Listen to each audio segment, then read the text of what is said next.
안녕하십니까. 신자유주의의 순기능과 역기능에 대해서 한번 잘 적어 보셨나요? 여러분의 그 생각을 이게 글로 적어 보셔야 이게 정리가 됩니다. 그래서 제가 자꾸 적어 보라고 말씀드리는 것이니까 참조하시고요.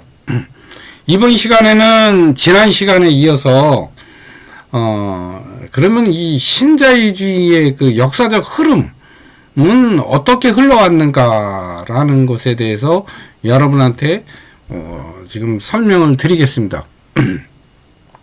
우리가 먼저 여러분 그 경제학 시간이나 사회문화 시간에 좀 들으셨죠? 아담 스미스라는 분이 있죠. 여러분 아담 스미스 하면 어떤 생각이 나죠? 아담 스미스 하면 보이지 않는 손, 그죠? 근데 이 아담 스미스는 원래 이분은 이게 결혼을 안 했다고 그래요. 결혼 안 하고 혼자 사신 분이고, 영국 스코틀랜드에서 이제 이렇게 활동하셨던 그런 분이고, 이분은 이제 또 책이 딱 두 권밖에 없습니다. 여러분이 잘 아시는 국부론, 그 다음에 그 앞에 썼던, 좀 빠르게 썼던 도덕감정론, 이 두 개의 책이 있는데요.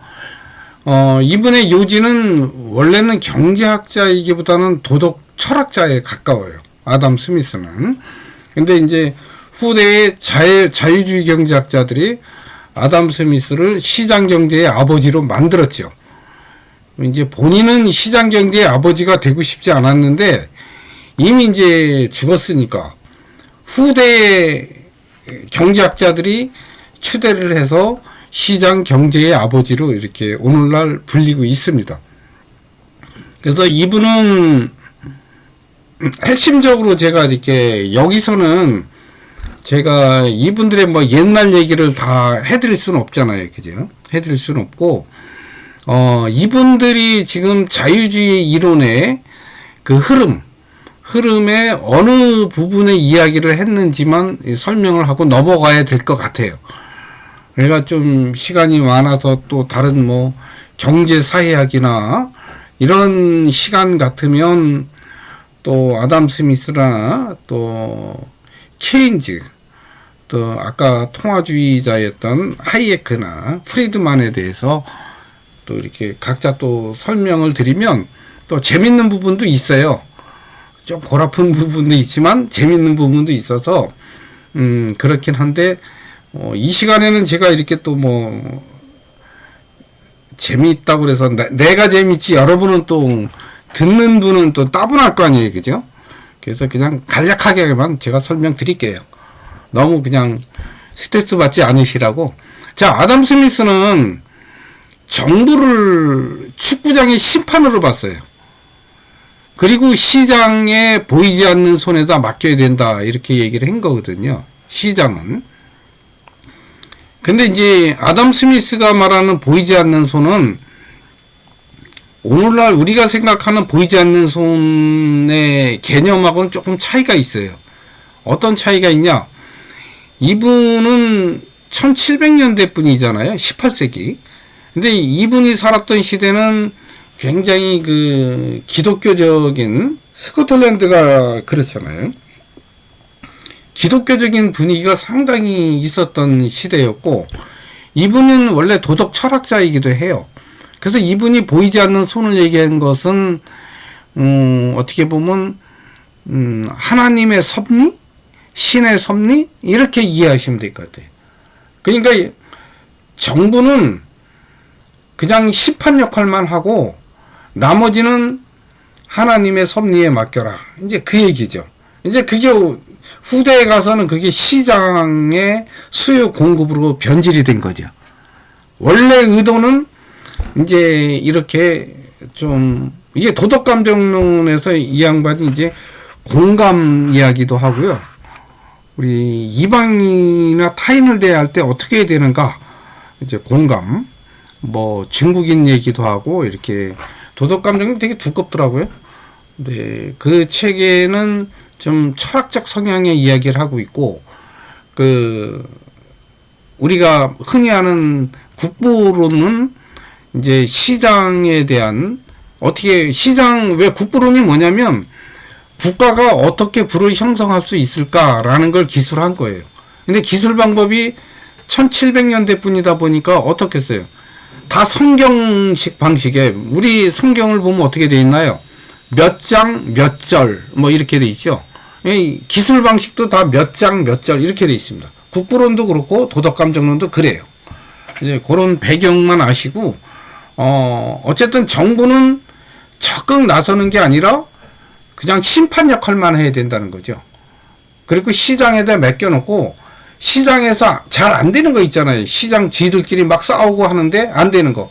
그럴 때 심판으로 나서는 게 국가다라는 게 아담 스미스의 이야기고, 케인즈 이분은 어떤 분이냐면 케인즈는 국가는 적극 구원투수로 나서야 된다는 거죠.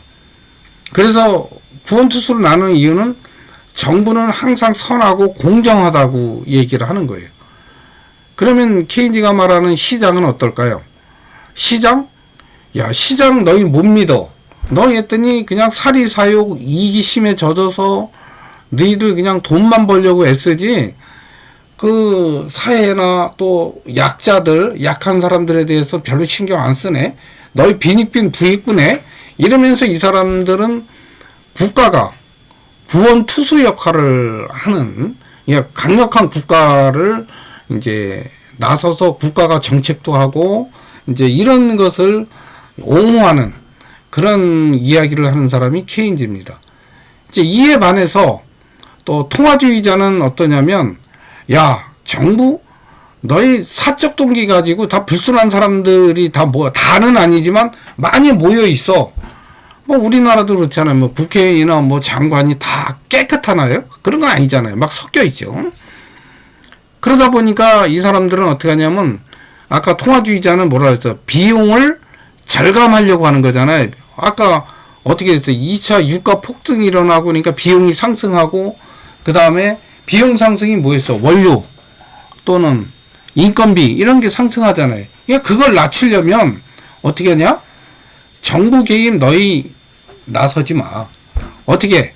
정부 개입 나서지 말고 그냥 시장에 맡겨둬. 그리고 비용 축소하려면 비용을 국가가 너무 많이 쓰고 있더라. 너희 뭘 많이 쓰는데? 야, 뭐 개나 소나 뭐 다 돈을 다 주네? 복지 혜택을 막 왕창 늘린 거잖아요. 그죠? 우리나라도 하나 예를 좀 들 수는 있겠지요. 그죠? 요번에 코로나 사태로 뭐 선택적 복지냐 뭐 이런 한참 논쟁이 됐었죠. 선택해서 일부만 주자. 약자. 아니면 그냥 보편적 복지라고 그러거든요. 그거를. 그냥 다 주자. 뭐 이런 거. 그런데 이제 이 통화주의자들은 야, 그렇게 뭐 다 주고 뭐 이렇게 돈 주고 뭐 코로나 났다고 뭐 주고 이러면 비용이 상승해. 비용 상승하면 어떻게 돼? 경기가 좋아지지 않아. 왜? 비용 인플레이션이 일어나니까 경기가 좋아질 리 있어? 경기는 계속 불황이야. 이제 이렇게 얘기하는 거예요. 그러면서 이 사람들은 왜? 비용 축소하기 위해서 복지를 축소해야 된다라고 주장하죠. 그리고 민영화하자는 거죠. 민영화해서 시장에다 맡기자. 그럼 시장이 알아서 한다. 이 얘기예요. 자, 오늘 제가 이 세 사람의 이론 흐름을 지금 시대별로 표현을 했는데요. 아담 스미스의 요 축구장의 심판은 요게 고전적 자유주의라고 그래요. 요거를 경제학적으로는 그래서 이제 보통 이제 오늘날 축구장의 심판 역할을 많이 생각을 하죠. 이제 근데 모르겠어요. 이거 여러분은 또 어떻게 생각하실지 모르겠는데 뭐 이렇게 생각해 볼 수도 있고, 또 케인즈는 국가가 구원투수잖아요. 그죠? 구원투수고 국가가 아주 적극 개입하는 케이스인데, 지금 케인즈 요 정도의 현상을 지금 현재 우리 사회에서 볼 수 있지 않을까요? 그죠? 우리 지금 현재 사회에서 국가가 적극 나서서 모든 것 개입하고 규제하고 이런 거, 물론 뭐 반드시 케인즈하고 똑같지는 않지만 그런 성향으로 지금 경제적으로 뭐 강한 경제를 만들려면, 강한 나라를 만들려면 뭐 적극적으로 돈을 써야 된다. 뭐 이런 얘기잖아요. 케인지안의 유사한, 똑같지는 않습니다. 헷갈리시면 안 돼요. 그 다음에 이제 통화주의자는 제가 이제 뭐 설명을 드렸지만, 요거는 국가 개입하지 말고, 그죠? 국가 개입하지 말고 우리 시장에다 맡기자, 이 얘기잖아요. 그죠? 여러분이 뭐가 난지는 여러 개, 이제 이게 시대별로 이렇게 흐름이 있어요. 네. 있는데 이런 것이 있다는 것만 여러분들이 좀 인지하시고, 제가 이제 나중에 시간에 한번 생각해 보는 시간에 여러분도 같이 요걸 염두에 두셨다가 한번 보시면 될 것 같아요. 자, 이제 신자유주의 이론에 대한 이야기는 여기까지 다 마쳤어요. 제가 아까 말씀드렸잖아요. 세계화하고 신자유주의는 다르다고 그랬어요. 다시 한번 말씀드리면, 신자유주의는 이론이고 논리고, 세계화는 나름대로 행동대원이에요. 행동. 정책적 행동. 그렇잖아요. 그러면 우리가 이제 세계화의 배경은 어디서 볼 수 있느냐? 우리가 이제 세계화의 배경은 사실 미국에서 많이 찾거든요. 우리가 미국이 아까 잠깐 말씀드렸잖아요. 신자유주의 일어나는, 레이가노믹스라는 게 이제 신자유주의 정책이거든요. 레이가노믹스 자체가. 요거는 이제 우리가 경제학적으로 표현해요. 영국에선 대처리즘이라고 표현합니다. 이게 같은 거예요. 영국에선 대처리즘, 미국에선 레이가노믹스. 그래서 그런 체제인데요. 이게 신자유주의 논리를 등에 업고 추진하는 정책을 우리가 레이가노믹스라고 하는데, 레이건 대통령이 시작했다고 해서 레이가노믹스예요. 아시겠죠? 대처 수상이 정책을 실시했다고 해서 대처리즘, 이렇게 표현하는 거거든요. 자, 그러면 레이가노믹스나 대처리즘이나, 이제 제가 레이가노믹스라고 이렇게 표현할게요. 대처리즘 같은 겁니다. 이 사람들은 아까 얘기했죠. 80년대, 70년대 후반, 아까 베트남전하고 두 번째 유가 파동을 일어나면서 경기가 많이 안 좋아졌잖아요. 그런데 이제 미국이 그러다 보니까, 아니, 우리가 왜 이렇게 지금 불황이 되고 점점 경기가 안 좋아지지? 이렇게 보니까, 무역 쪽에서 이렇게 보니까 미국에서, 아, 우리가 너무 풀어주고 있구나. 너무 약자라고 풀어주고 있겠다. 그래서 불공정 무역을 잡았어요, 이 사람들이. 이거 불공정 무역을 하고, 그러다 보니까 무역 적자도 많이 일어나고, 그러니까 이걸 해소하면 어떻게 되겠다? 우리 경기가 좀 살지 않겠느냐라고 이제 신자유주의자들이 이제 나섰던 거예요. 근데 사실은 실제적으로 우리나라가 1960년대까지 그 미국을 중심으로 한 선진국에서 굉장히 많이 도움을 받았죠. 그죠? 경제개발과 우리 신흥공업국으로 클 때까지 수출, 이런 거를 통해서 우리나라가 많이 받았던 건 맞아요. 그러다 보니까 이 레이가노믹스가 와서 80년대 와서는 가만히 생각해 보니까, 이제 저 한국도 이제 잘 살고 다른 나라도 잘 사는데 너무 우리가 풀어주는 거 아닌가, 불공정 무역 같다 이거죠. 그래서 이 사람들이 나서는 게, 자유무역을 좀 해보자라고 나서는 게 바로 이제 세계화의 배경이 됩니다. 그게 이제 쉽게 말하면 미국의 통상압력이라고 그래요, 그거를. 그러니까 어땠냐면, 보통 이제 선진국하고 우리 개발도상국이었죠, 그때. 개발도상국하고 무역거래를 하면 보통 수입 규제를 하고, 그 다음에 수입 개방 압력, 그죠? 여기 이제 두 가지가 있는데, 수입 개방이 있고 관세 인하, 이 정책이 있어요.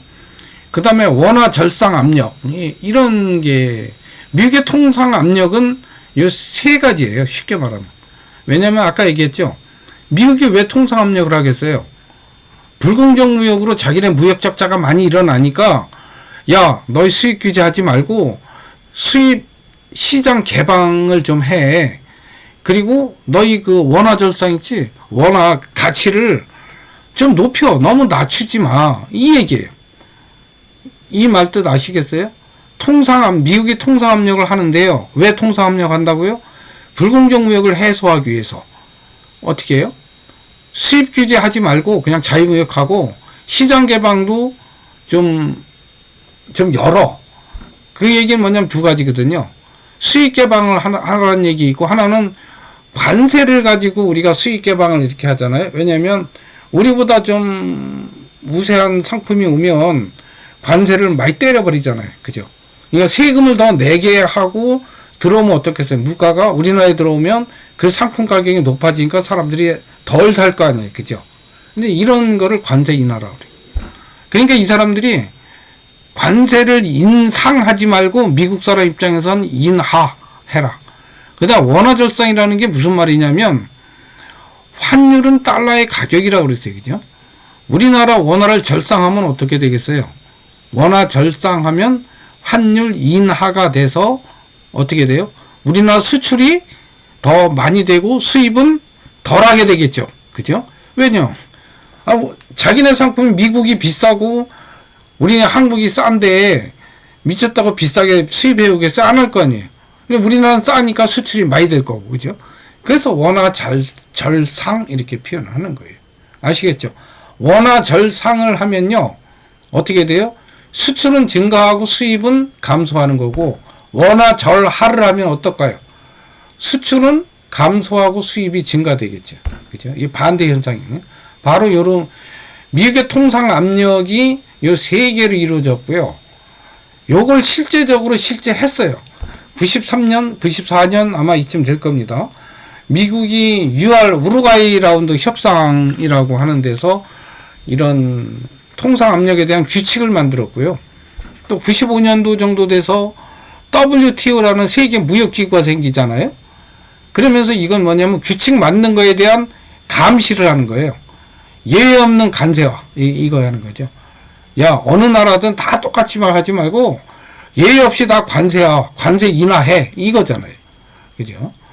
그리고 이제 96년도에 싱가포르 강요회의가 열립니다. 요게 다 협상 전개하는 하나의 이제 과정이 되거든요. 그 다음에 제네바 강요회의가 또 열리고, 요 제네바 강요회의는 뭐 한 98년 이쯤 될 거고요. 그 다음에 또 시애틀 강요회의가 이제 99년 11월인데, 요 시애틀 강요회의는 여러분 뭐 아실런지 모르는데 2000년대에 막 미국에서 데모도 많이 일어났어요. 이런 거 자유무역 하지 말자고. 이게 일어난 거예요. D-Day 협상. 뭐. 그 다음에 이제 D-Day 협상이라고 일어났는데요. 이게 WTO 강요회의에 이게 D-Day가 이제 2001년에 일어나죠. 그 다음에 이제 칸쿤 회의가 이제 일어났는데, 칸쿤 회의는 2003년 정도 될 거예요. 2003년입니다. 2003년. 그 다음에 또 이런 것들이 합성이 잘 안 돼요. 그러고 나서 이제 홍콩 회의, 2005년도에 홍콩 회의, 그 다음에 이제 2006년도에 이제 G7 회의, 이런 정도로 이렇게 협상이 전개가 됩니다. 핵심은 수입 개방하고 관세 인하라는 거예요. 아까 그 세 가지 얘기했죠. 수입 규제 하지 말고 좀 수출도 우리 좀 동일하게 하자. 이제 그 얘기죠. 이게 레이가나믹스가 실제 세계화를 추진했던 과정입니다. 이후에는 그럼 어떻게 됐느냐? 각 나라별로 자유무역협정, 우리 대표적인 게 한미 FTA, 많습니다. 이 외에도 제가 이제 적은 것만 몇 개 되고요. 등등등이에요. 지금은 더 많이 들어났죠. 한중 FTA, 한칠레, 한국하고 아세안, 한터키, 한EU, 또 뉴질랜드, 뭐 호주, 베트남 등 뭐 상당히 많죠. 이제 그런 거는 뭐 여러분이 그냥 인터넷 찾아보시면 될 것 같고요. 이 FTA는 여러분 좀 한미 FTA하고 한칠레 FTA가 특히 한미 FTA가 굉장히 문제가 많았었죠. 여러분 기억하실지 모르는데 뭐 TV에 나와서 토론도 하고 한미 FTA 하면 안 된다, 농민들 다 죽는다 해서 막 저기 서울 시내 한복판에 소 끌고 와서 그 옛날 자료 찾아보면 방송 자료 다 있을 거예요. 그래서 이런 문제에 대해서 이야기도 많이 나눴죠. 이 얘기는 뭐냐면 한모 FTA는 그냥 프리 트레이드 어그리먼트잖아요. FTA가 그거의 약자거든요. 자유롭게 무역을 협정하자는 거잖아요. 근데 한국하고 미국이 특히 이제 농업 분야는 우리나라가 굉장히 좀 어렵거든요. 이때. 근데 이 농업 분야는 다른 분야는 내가 모르겠다. 뭐 자동차, 반도체 이런 건 모르겠는데 야, 농업 분야 쌀 미국의 쌀 한 가마에 5만 원, 6만 원인데 우리나라는 지금 한 20만 원 되거든요. 그럼 게임이 되냐? 우리 다 죽는다 이러고 막 속 끌고 난리가 났었어요. 그래서 이제 요거를 기한을 두고 했습니다. 그런데 이제 지금은 거꾸로 미국에서 한미 FTA 불공정하다 이제 이렇게 나서고 있잖아요. 근데 우리나라는 지금 이대로 유지하고 싶어 하고 이제 입장이 바뀌었어요. 처음에는 우리가 많이 반대를 했어요. 근데 지금 이제 트럼프 대통령이 나오고 이래서 오히려 한미 FTA 뭐 좀 불공정하다라고 이야기가 많이 나오는 거죠. 그 다음에 이제 한칠레 FTA도 이제 농업 분야에서 이제 뭐 한참 얘기도 있었고요. 뭐 한중 FTA 뭐 다 하나 제한 이거는 이제 최근의 일인데 FTA들이 이제 요즘은 이제 많이 보호무역주의로 좀 가는 추세라서 예전만큼 말은 많이 없었어요. 그러나 이게 이제 다 세계화의 흐름 속에서 실제 지금 이루어지고 있고 이루어졌던 하나의 흐름입니다. 자, 이제 여러분 이해되시나요? 세계화라는 게 무엇인지? 이 세계화만 가지고도 근데 여러분 이제 신자유주의 이 논리를 가지고 이 세계화의 흐름이 이렇게 흘러왔던 건데 헷갈리면 안 된다는 거 아셨죠? 세계화라는 건 사실은 행동대장이에요.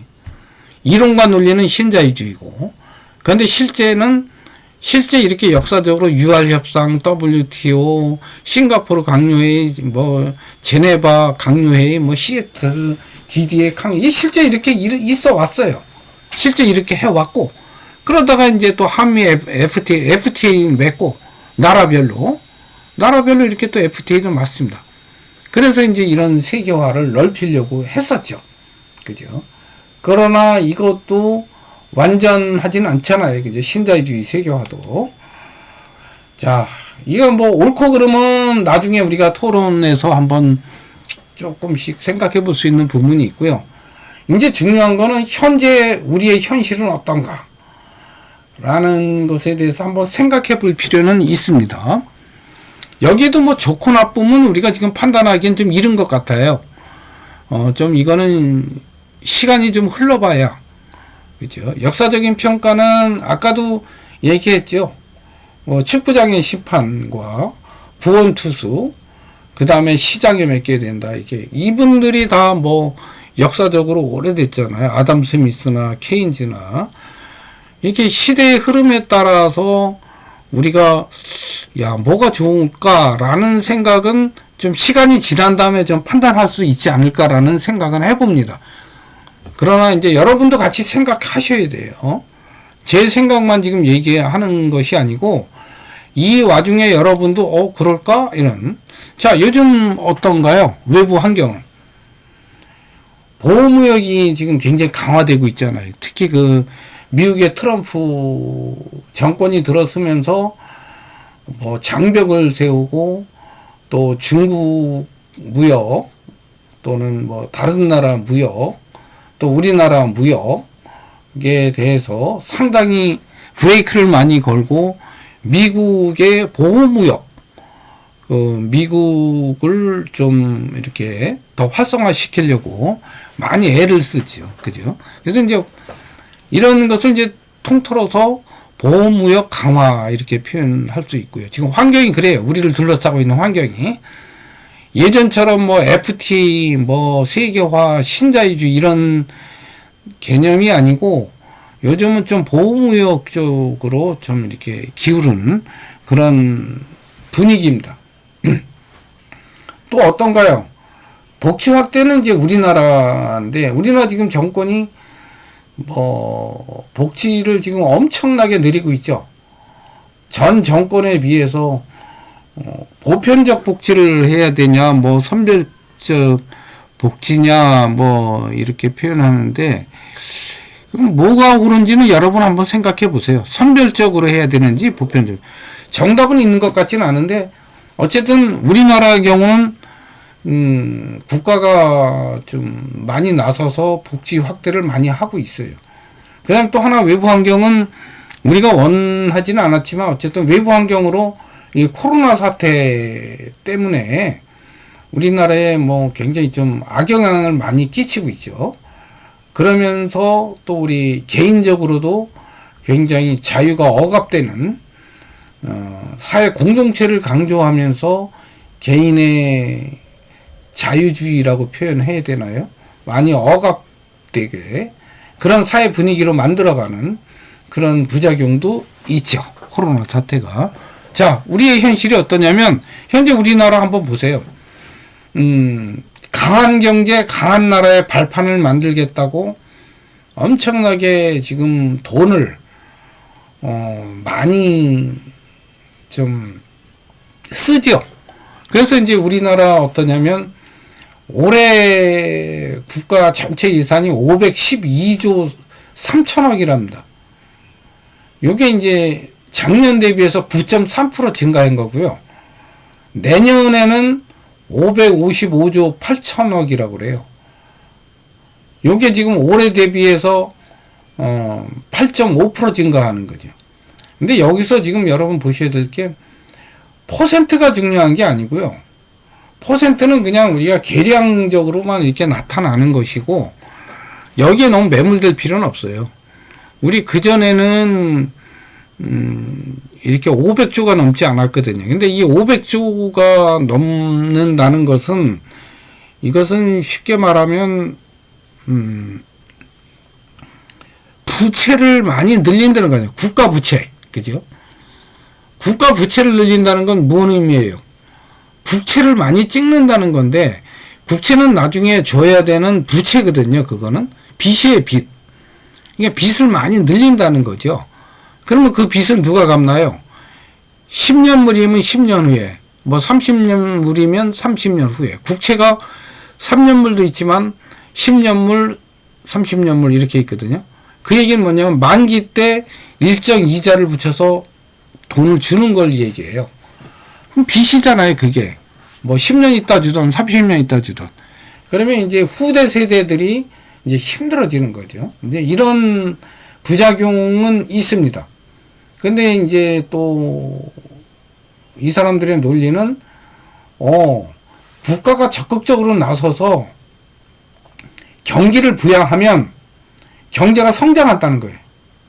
또 이런 경제가 성장하면 또 세수가 증대되고 그러면 세수가 증대되면 그 세금을 가지고 또 경기 부양하고 이렇게 하겠다는 거예요.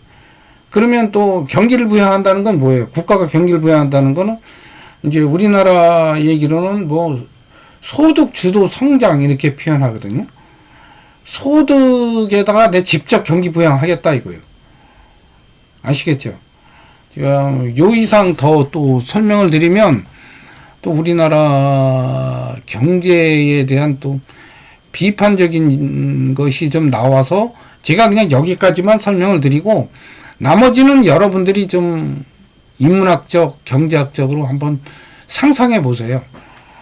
이게 우리나라가 이렇게 쓰면 어떤 점이 좋고 어떤 점이 나쁜가. 또 정말 이렇게 경기 부양하고 하면 경제 성장이 되는 건가? 경제 성장이 지금 되고 있나? 이게 좀 의문스럽잖아요. 그죠? 경기 부양 아무리 해도 지금 경제 성장이 안 되고 자꾸 하락만 하고 있다. 이거 어떻게 설명해야 돼? 이런 거. 예, 여러분이 한번 생각해 보세요. 왜냐면 제가 또 더 설명해 드리면 또 자꾸 비판적 요소만 나와서 그냥 요 선에서 여러분이 인문학적, 경제학적으로 한번 상상력을 발휘해 보시는 것도 나쁜 것 같지 않습니다. 그런 것도 괜찮습니다. 여러분들이 또 한번 적어 보세요. 생각만 하시고 딱 끝나면 생각이 정리가 안 돼요. 그걸 이렇게 내가 한번 적어 봐야 생각이 정리가 됩니다. 자, 우리의 현실은 이렇고요. 자, 그런데 이런 강력한 국가 정책의 문제점이 뭐냐? 지금 현재 나타나는 것을 중심으로 제가 그냥 이렇게 말씀을 드리겠습니다. 뭐 아까 구원투수, 케인지안 구원투수 얘기를 했지만 여기는 뭐 구원투수 개념보다는 더 적극적인 것 같아요. 국가가 그냥 모든 것을 다 통제하고 이런. 그러니까 이건 케인지안도 아니고 뭐 조금 변형된 케인지안 이렇게 설명해야 될까? 뭐 어쨌든 우리나라 지금 강력한 국가 정책을 쓰고 있어요. 이제 이거의 단점은 시장주의를 좀 무시하는 거예요. 그죠? 왜냐면 뭐 소주성이라고 표현하죠. 소득주도 성장 정책을 통해서 개인들한테 돈을 많이 뿌리면 또 소비가 증가해서 경기가 살고, 경기가 살면 우리 경기가 이제 성장하는 거잖아요. 그럼 또 세수가 증대되면 또 그런 걸 가지고 국가가 올바르게 또 뿌리고 또 복지 정책도 하고 이제 이렇게 했다는 건데, 이게 일정 부분에서는 이게 또 맞을 수도 있을 것 같아요. 근데 우리 경제 활동을 하는 모든 부문에서 시장이 활성화되는 부문도 있는데, 그런 것까지도 국가가 나서서 규제하고 이런 부분, 그거를 이제 시장주의의 무시 이렇게 표현을 한 겁니다. 근데 원래는 헌법에는 뭐라고 표시되어 있나요? 시장자유적 기본 질서의 바탕 위에 거기다가 우리가 이제 보호무역 이런 사회주의적 그런 정책을 써. 의료보험 같은 것도 사회주의잖아 원래. 그죠? 논리가. 그래서 이렇게 쓰게 돼 있는데 이제 조금 다른 부분이 있습니다. 그 다음에 이제 우리나라는 제조업 경쟁력 강화를 좀 필요한데, 여기 이제 시장에다 맡기지 않고 자꾸 국가가 나서서 하다 보니까 조금 부진한 부분이 있어요. 근데 우리나라는 이제 이런 얘기를 하죠. 뭐 여러분 그 신문에도 나왔을 거예요. 소부장, 소재, 부품, 그 다음에 장비 산업을 뭐 해서 뭐 경쟁력 강화하겠다. 근데 이 부분은 좀 시장 부분에다 맡겨야 될 것 같은데, 그걸 국가가 나서서 지금 많이 추진하고 있는데 아직 평가하기는 좀 이른 것 같아요. 그 다음에 또 하나는 SOC 사업이라는 게 국가 기관 산업 같은 건데, 요것도 지금 뭐 다른 부분에서는 많이 하는 것 같은데 지금 건축이나 토목 부분을 죽이고 있잖아요. 근데 예전 정권들은 건축이나 토목 뭐 이런 걸 통해서 굉장히 SOC 사업 통해서 우리나라 경기를 많이 살렸거든요. 우리나라는 그동안에 이제 토목이나 건축을 통해서 우리나라가 성장했다고 봐도 과언이 아닐 정도로 굉장히 그런 측면이 많았는데, 이번 정권 와서 이제 이런 부분을 많이 약화시키고 있습니다. 그래서 이제 이런 부분이 조금 아쉬운 부분이 될 수도 있고요. 그 다음에 이제 시장, 아까 잠깐 말씀드렸는데, 시장을 중시해야 되는 부분에 대해서 이제 통제나 규제, 또 획일적인 전체주의, 또 경제사회주의, 또 분열적 민족주의, 그런 성향이 지금 막 혼합돼 있어요. 그래서 뭐가 뭔지를 잘 모르겠어요. 사실 저도 잘 모르겠어요. 뭐 획일적 전체주의라고 표현하기도 그렇고, 경제사회주의라고 표현하기도 있고, 그러니까 민족주의라고 표현하기도 그렇고, 그러니까 모든 걸 이렇게 짬뽕을 시켜서 막 혼란스럽게 이렇게 막 움직이잖아요. 그죠? 그런 성향 속에서, 국민 세금 부담은 자꾸 증가하잖아요. 특히 부동산 쪽에서. 비공식적으로. 공식적으로는 뭐, 이렇게 표현합니다. 제가 통계자를 보니까, 올해 뭐 19.6%다가 내년에 21년에는 19.2% 조금 줄어든다. 거의 비등비등하다. 이렇게 표현을 하는데, 그거는 이제 통계상 그렇게 국가가 발표하는 거고, 실제적으로 국민 체감률은 높습니다. 더. 뭐 이래저래 많이. 그 다음에 이것만 내나요?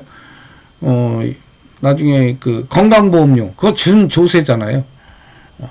건강보험료도 같이 오르고 그래서 국민 세금 부담이 증가를 합니다. 비공식적으로 증가하고 있어요. 이것이 제가 보는 강력한 국가정책의 좀 문제점이라고는 볼 수 있는데 요것이 모든 정책의 장점과 단점이 있잖아요. 그죠? 근데 이것이 뭐 좋으냐 나쁘냐 이렇게 평가하기는 좀 이른 것 같아요. 그거는 이제 조금 시간이 지나서 평가할 수 있는 문제일 수 있을 것 같고 또 하나는 제가 시장주의 무시도 있지만 또 하나는 개인 자율권의 억압 문제도 좀 있습니다.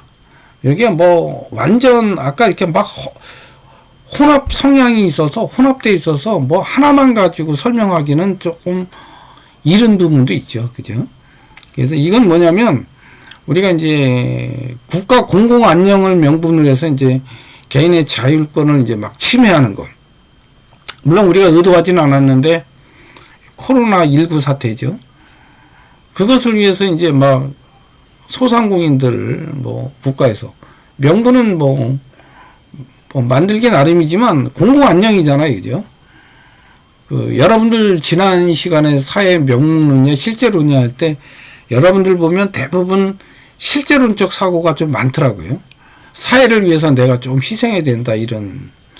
근데 이것이 좀 합리주의 또 이런 관점에서 보면 개인의 자율권적 관점에서 보면 내 자율권은 침해 소지가 분명히 있습니다. 요게. 이 정책 자체도 그렇죠. 국가가 막 하다 보면 국가가 점점 우선이 되고 커지다 보면 개인의 자율권 침해 소지가 분명히 있죠. 이거는. 이제 이게 이제 미시 권력 형태로 해서 또는 매스컴을 통해서 각 개인들한테 국가의 공공 안녕 이런 것을 내면화시키는 거죠. 야, 아니야.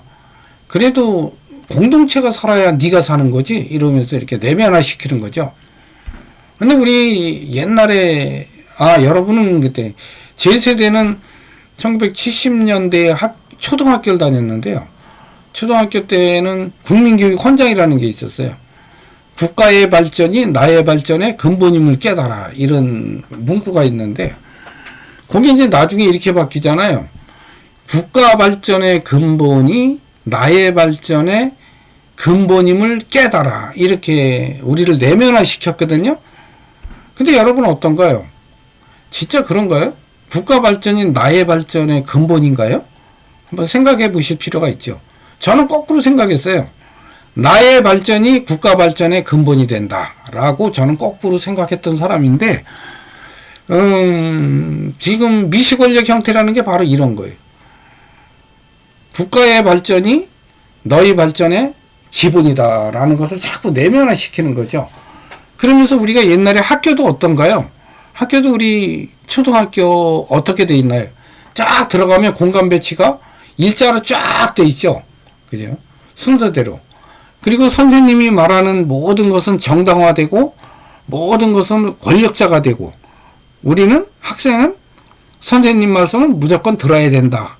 이런 것을 초등학교 때부터 이렇게 내면화해 오죠. 고등학교 때까지. 그죠?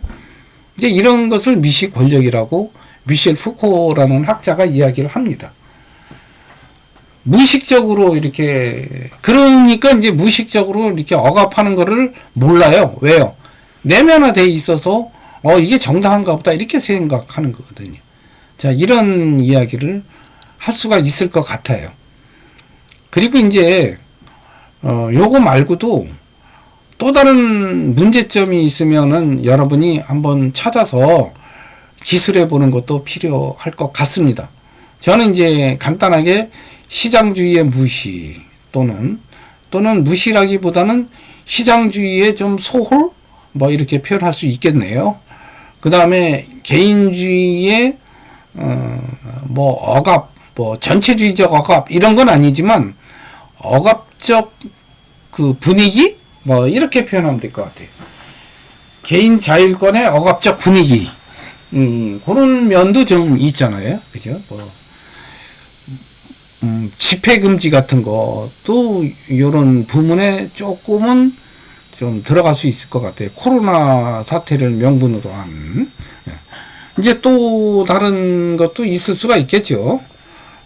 이런 문제점을 찾아서 여러분들이 이제 한번 좀 기술해 보세요. 요것도 제가 한 10분만 드릴 테니까 이렇게 한번 들어보세요. 국가 정책이 이런, 또 이것이 나쁜 것만 있는 건 아니잖아요. 그죠? 문제점만 찾아보지 말고 또 좋은 점도 있을 겁니다. 이렇게 국가가 주도가 돼서 이렇게 하면 또 어떤 점이 좋은지, 분명히 있어요. 좋은 점은, 간단하게 말씀을 드리면, 시장에만 맡기면 기업이 알아서 낙수 효과를 한다는 거거든요. 근데 돈이 안 흘러요. 국가가 실제 투자를 하고 많이 벌면 투자를 하고 임금을 올리고 해야 되는데 그렇게 안 해요. 그리고 비자금을 만들고 이렇게 있어요. 비자금을 만들어서 축적만 합니다. 그래서 그런 도덕적인 문제가 있어요. 기업의 도덕적 문제. 시장에 맡기면 완전하게 이루어지느냐? 시장에만 맡겨서는 안 된다는 거죠. 그래서 이제 일정 정도는 국가가 개입을 해야 된다는 그런 장점도 있습니다. 근데 그것이 너무 또 강하게 가면 또 단점도 생길 수 있고. 자, 이런 것들을 복합적으로 여러분이 생각해서 적어 보세요. 자, 이제는 제 생각입니다. 어떤 사회를 지향하고 가야 되는가라는 생각을 좀 해볼 수가 있어요. 저는 이제 이거를 상생적 자유주의라고 표현을 하고요. 쉽게 말하면 상생적 자유주의는 고전적 자유주의 플러스 사회주의적인, 약간 진보적이죠? 제 생각에.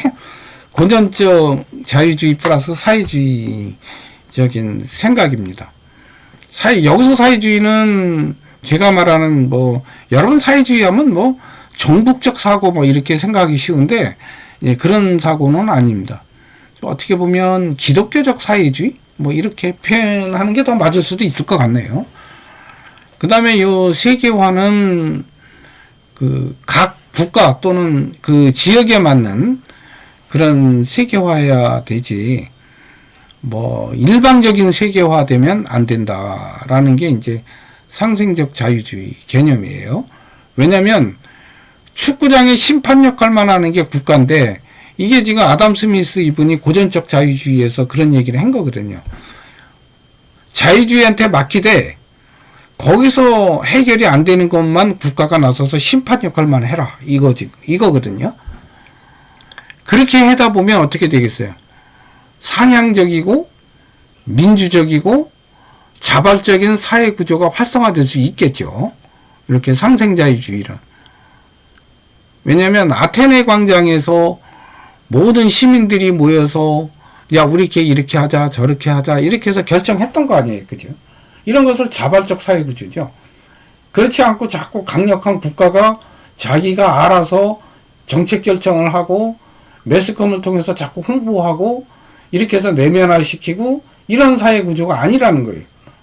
아시겠죠? 그 다음에 이제 분배적 사회 정치 구조를 가지고 있는 거. 이 분배적 정치는